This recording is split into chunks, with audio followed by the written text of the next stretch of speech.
Hundreds more killed in Gaza since Friday's UN Security Council vote for more aid.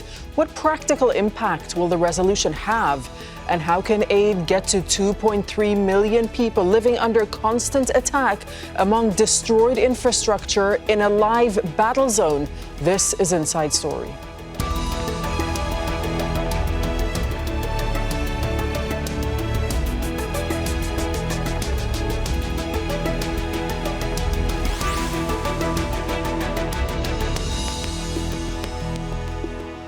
Hello and welcome to the program. I'm Dareen Abughaida. Celebrations among diplomats and officials after the United Nations Security Council on Friday finally passed a motion to allow more aid into Gaza. But that mood wasn't shared in the Strip.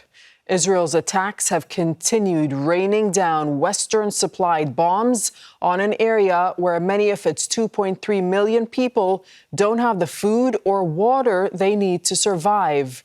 The war pursued by Israel's far-right government has killed more than 20,000 Palestinians in just over 2 months. More than 50,000 have been maimed or injured, and nearly all Gaza's population has been forced to move. So what does the UN resolution for more aid mean in reality? And what is the reality of those in Gaza today, both its people and those trying to help them? We'll be asking our guests this and more in a few moments. But first, this report from Sharif. Staff at this charity organization know meals they are preparing won't be enough to feed all people queuing up here. In Rafah, a city in southern Gaza, tens of thousands of displaced Palestinians depend on food handouts. They wait for hours to get a single meal to last the day.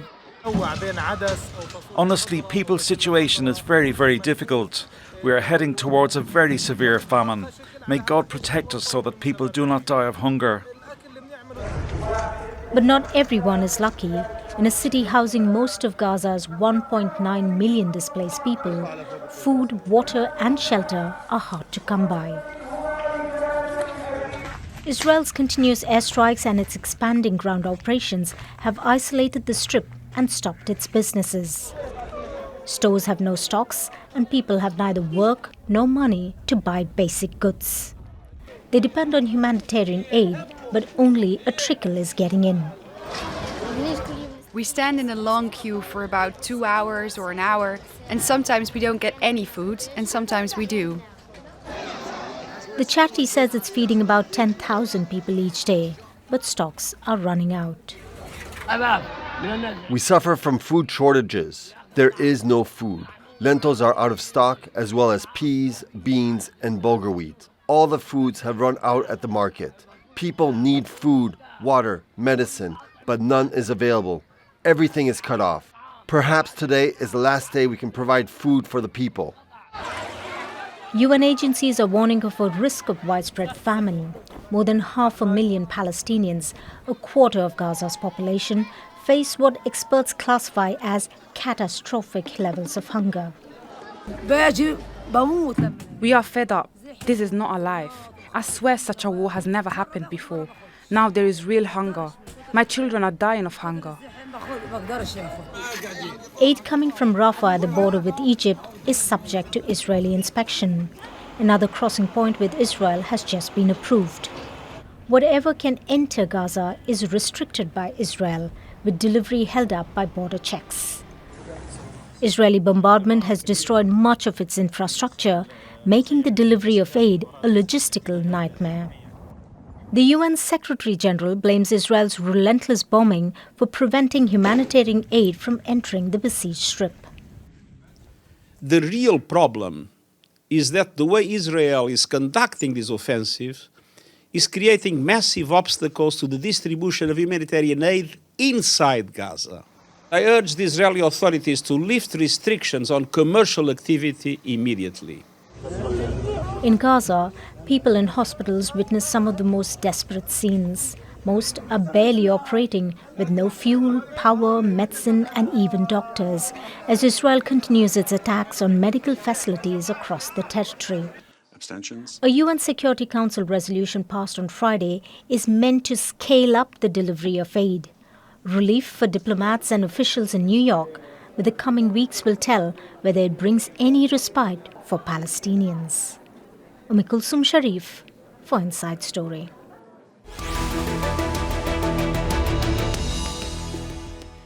Okay, let's now bring in our guest. Joining us from Khan Yunis in Gaza is the resident Mansour Shouman. From Amman, we have Ahmed Bayram, who's the Regional Media and Communications Advisor at the Norwegian Refugee Council. Joining us from Vienna is Lex Takkenberg, who's a Senior Advisor with the Arab Renaissance for Democracy and Development. And he was also the former Chief of Ethics at UNRWA. Thank you for joining us. Thanks for your time. Mansour, from Gaza, since the resolution which calls on parties to the conflict to allow and facilitate the flow of humanitarian aid to Gaza through land, sea and air routes, tell us what you're seeing on the ground. Has there been a scale-up of humanitarian aid? Hello, everyone. Thank you for having me. I think it's too early to tell.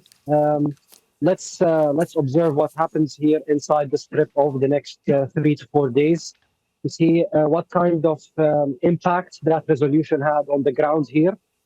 Currently, the issue is that there's a lack of security, there's a lack of safety in all of Gaza Strip. I'm currently here in Nasser Hospital. I've been here for the last 70 days. Together with 30,000 other refugees in one medical complex. And until now, I have only seen come to Nasser Hospital, which is the biggest operating hospital here in Gaza Strip after the destruction of Al-Shifa, around 28 trucks and 1 fuel truck. That's it. So I think that we need much more when it comes to providing aid and providing the field hospitals and fuel supplies in order to ensure that the lives of 2.3 million Palestinian civilians continue to be sustainable. Mansour, I hear what you're saying about observing over the next few days the impact that resolution may or may not have. But one of the points mentioned in it was the opening of Karam Abu Salim, that border crossing that is crucial. Are you hearing at all whether that border crossing has been opened? I haven't seen any information on that personally. It might have been. However, what we did hear about was 2 days ago, the IDF hit with an airstrike 3 of the people or 4 of the people which are trying to operate Ma'bar Karam Abu Salim and killed all 4. I honestly don't have any information on that right now. Okay, we will be following up on that in the next few days. But just one more with you, Mansour, before I bring in my other guests. Look, the Israeli ambassador to the UN has said that this resolution is unnecessary and it's disconnected from reality. And according to him, Israel is already allowing aid deliveries at the required scale. Now, clearly what you're saying is that's not what's happening in Gaza. But tell us how much aid is actually entering on a daily basis. What do you know about this? We know that less than 5,000 trucks have entered into Gaza Strip since the start of this conflict. So you are talking about over the last 75 days, less than 70 trucks a day. Normally, Gaza Strip during non-war times gets at least 500 trucks of imports inside. However, this is not when over 80% of the population is displaced, thousands injured, and many in need of urgent medical supplies and fuel supplies in order to ensure that electricity continues to run here. I think it's more of a PR stunt on the behalf of the Israelis. What happened earlier on the Rafah border, even the trucks that came in, a lot of them, after being searched by the Israelis, were emptied. We only received 2 or 3 pallets of supplies. Many of the supplies that we received after being filled by the Israelis had expired food products. Many of them had things we don't need, like masks, gloves, and linen for our dead. Okay, Mansour, thank you for the time being. Lex Takkenberg, thanks for your patience. Let me bring you in here. Look, speaking of Rafah, the resolution that was passed at the Security Council also says that states that are not party to the conflict are welcome to permit free passage of humanitarian relief. Now, this particularly refers to Egypt and the Rafah border crossing. From your experience, how does it work on the Rafah side? Does everything have to be coordinated with the Israelis?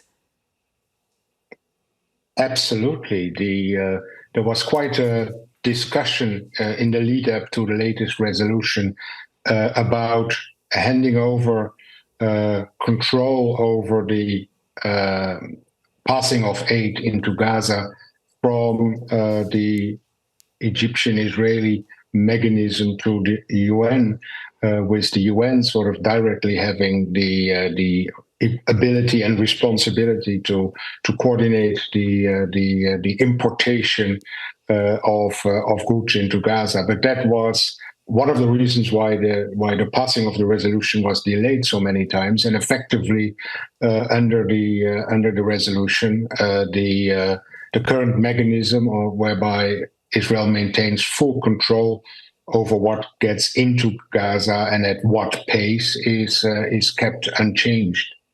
From your experience, Lex, do you think that Israel will comply with parts of the resolution, this whole resolution? What do you think? I mean, the resolution is a reflection of the mood of the international community, and so it's one of the factors that I believe Israel will weigh, along with pressure from the US.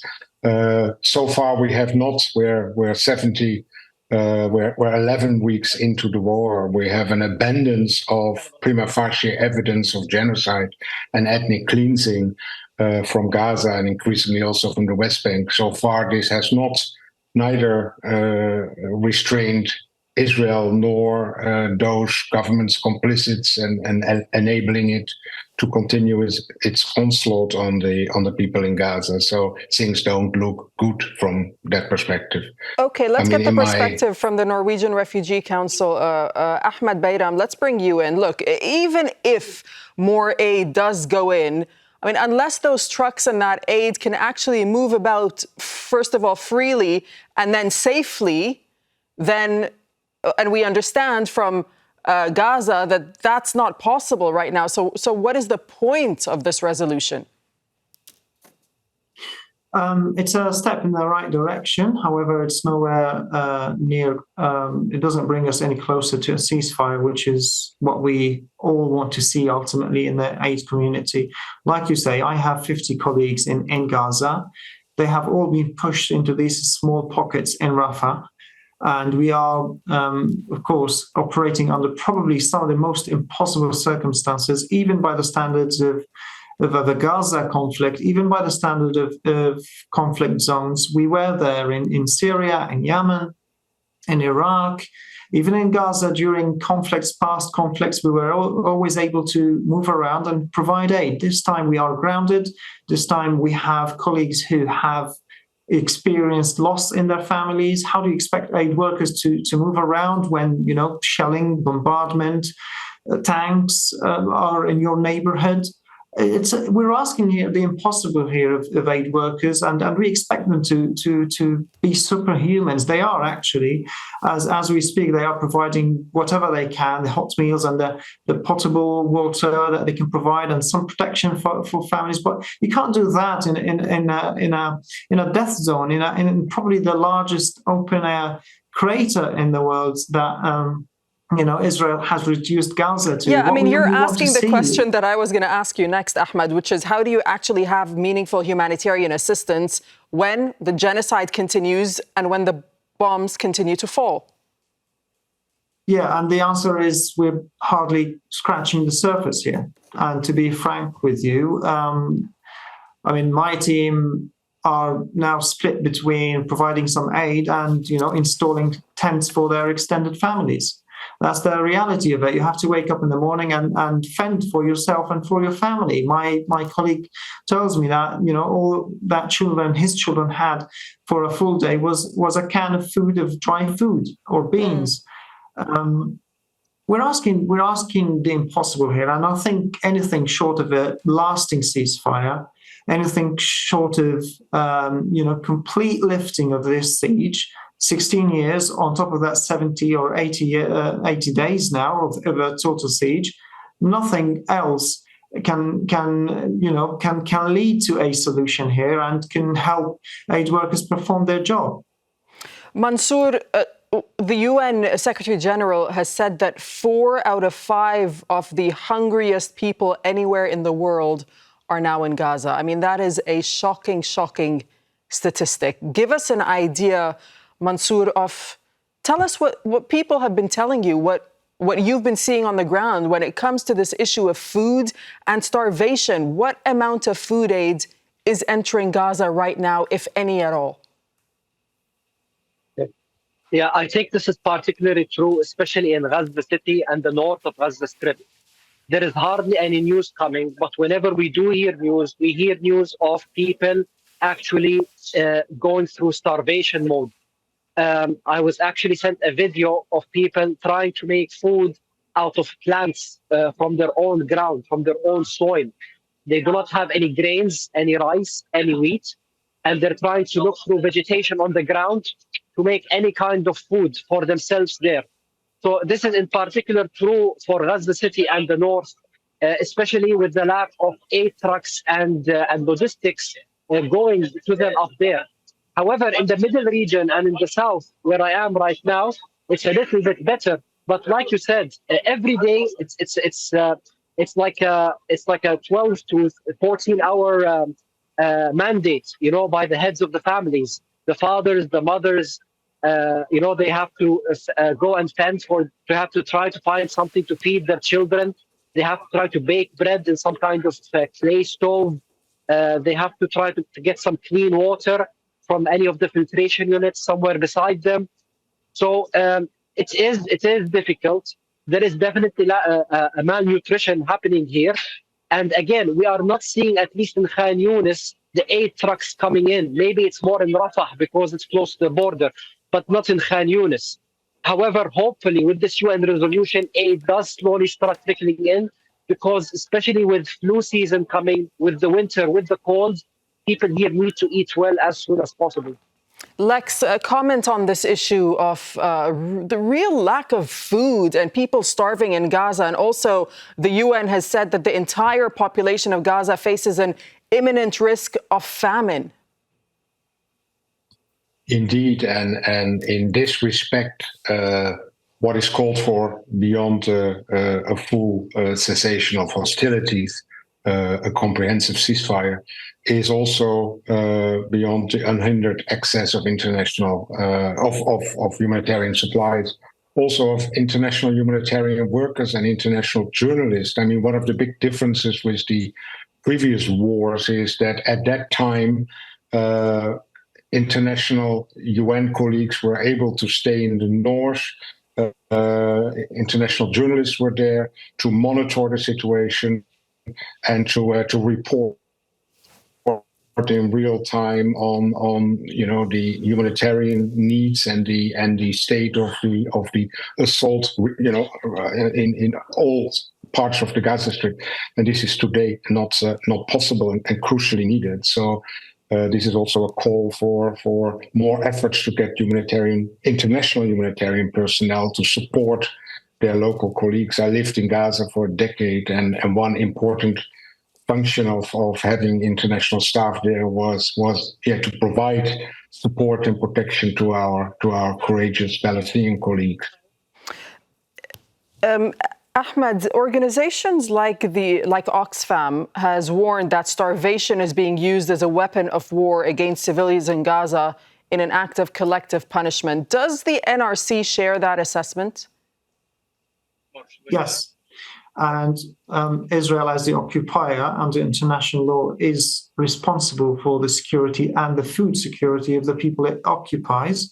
Of course, Israel, as authorities, they do control areas, they do control borders. The crossing with Gaza, which has been the main point of entry for food over these years. There is another element of it, which is the destruction of agricultural lands, of greenhouses. We have seen this in rights reports. The destruction of all means of life, really. I mean, we can't think of a violation that hasn't been committed here, but of course, the security of the people and the food and starvation has been used. Of course, destruction of destroying water networks, for example, that's again against international humanitarian law. Not facilitating the entry of food to people who are at increased risk of starvation. That's one more violation.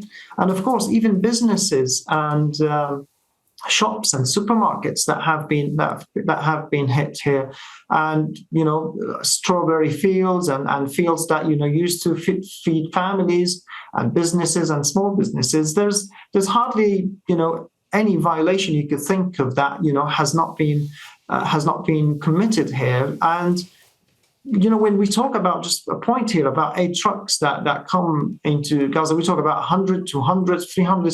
Not all of these trucks are actual food or water or any kind of sustenance that people need. Some of them includes shelter support, some of them medication. And so when we have 100 trucks coming in a day, I mean, that is hardly enough for a neighborhood, really, for a street, for a shelter. And that's why we have been saying that all of this, with the forcible transfer of the people, of residents in Gaza, all of this together constitutes a grave violation of international law. So just on the point, Ahmed, on you saying that the Norwegian Refugee Council says that starvation is being used as a weapon of war, having made that assessment and that declaration, what can organizations like yours do about it?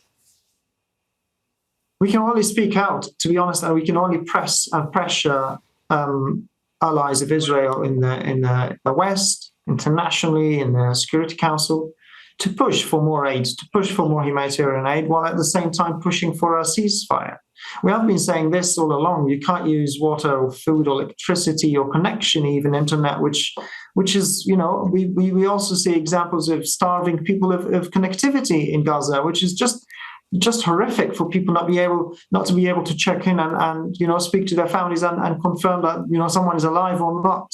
Right. All of this together, I mean, without the pressure, without international community pressuring Israel, we're not going to have a solution to this.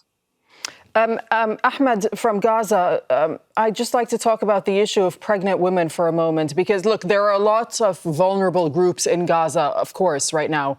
I mean, the entire population is vulnerable, but we're hearing stories of pregnant women who are at particular risk because and baby formula cannot be found, and milk, of course, is in severe short supply for toddlers who are relying on it. You speak to us from Al Nasser Hospital. How are these women coping and their children? I'm located in a tent right adjacent to the maternity ward here in Nasser Hospital. The wall I'm touching is the maternity ward.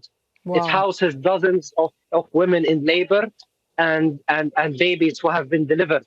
And 5 days ago, an Israeli tank struck the third floor of this maternity ward, killing one female and injuring dozens of women in labor and newborn babies. It didn't kill more because that bomb didn't explode. And I'm trying also to help a lot in the charity work here. And the number one thing that is needed is things related to hygiene and things related to baby food formula. So you are right. There is a lack of baby food formula. There is a lack of diapers. There is a lack of women pads. And the only solution for it, since there is no manufacturing in Gaza, is to import it, is to get it from the outside. So hopefully this UN resolution will allow more baby formula, more food, more women medical needs to come in as soon as possible to help to support the civilian population here on the ground. Lex, look, as we're discussing, I mean, the needs are so immense and so huge. If there is another humanitarian pause, a corridor, or these sort of declared safe zones that turns out are not safe in Gaza, the needs are so huge. Are these momentary pauses enough to be able to supply the people of Gaza with everything that they need? Absolutely not. I mean, in the face of, as I mentioned already, the abundance of prima facie evidence of atrocity crimes, I mean, what is called for is a complete cessation of hostilities, so that indeed the UN can sort of properly, together with its humanitarian partners such as the NRC and many others, exercise its responsibility and reach people at all parts of the Strip. As long as this does not happen, and as an international lawyer, I believe it is beyond continuing diplomatic and political pressure, including from grassroots. I believe it is critical to now make use of all available legal avenues to hold those perpetrating or complicit in the commission of atrocity crime to account. When you talk about all legal avenues, what are you referring to here? Yeah, what I'm referring to, I mean, there is an ongoing investigation by the ICC. We're aware of that, and further submissions to the ICC and pressure on the ICC prosecutor Karim Khan is critical. Then there is also the opportunity offered by the Genocide Convention for states to engage the International Court of Justice, including an urgent request for provisional measures. Why do you think that we still haven't seen a state invoke that Genocide Convention yet, Lex? Well, one of the main reasons is, I think, honestly, fear of taking on Israel and by extension the US and Europe. There are 153 states party to the Genocide Convention. They're roughly the same states that supported the recent General Assembly resolution, but putting, expressing strong denunciation is one. Taking legal action in a court of law, and especially in the World Court, is quite a threshold. And yet, in face of the prima facie, evidence that we are seeing, it's critical that one or more of the 153 states parties step up to this pressure and do the right thing, as Myanmar, as Gambia did in the case of Myanmar with respect to the genocide against the Rohingya. And finally, there is also a multitude of avenues through national courts. Quite a few have already been pursued in the US, in the Netherlands, in the UK, in Scandinavia, but much more can be done. And there is a lot of collaboration between lawyers around the world and supported by Palestinian human rights organizations. And this is really, really critical at the present time. Only efforts at accountability can bring restraint by the party and those complicit in the ongoing genocide. Okay, we'll have to leave it there on that note. Thank you so much for joining us, gentlemen. Mansour Shouman, thank you for joining us from Gaza. Ahmed Bayram from Amman and Lex Takkenberg, thank you for joining us from Vienna. Thanks for watching. You can see the program again anytime by visiting our website, aljazeera.com. For further discussion, go to our Facebook page. That's facebook.com/AJ Inside Story. Join the conversation on X. Our handle is AJ Inside Story. From myself, the whole team here in Doha. Thanks for watching. Bye-bye for now.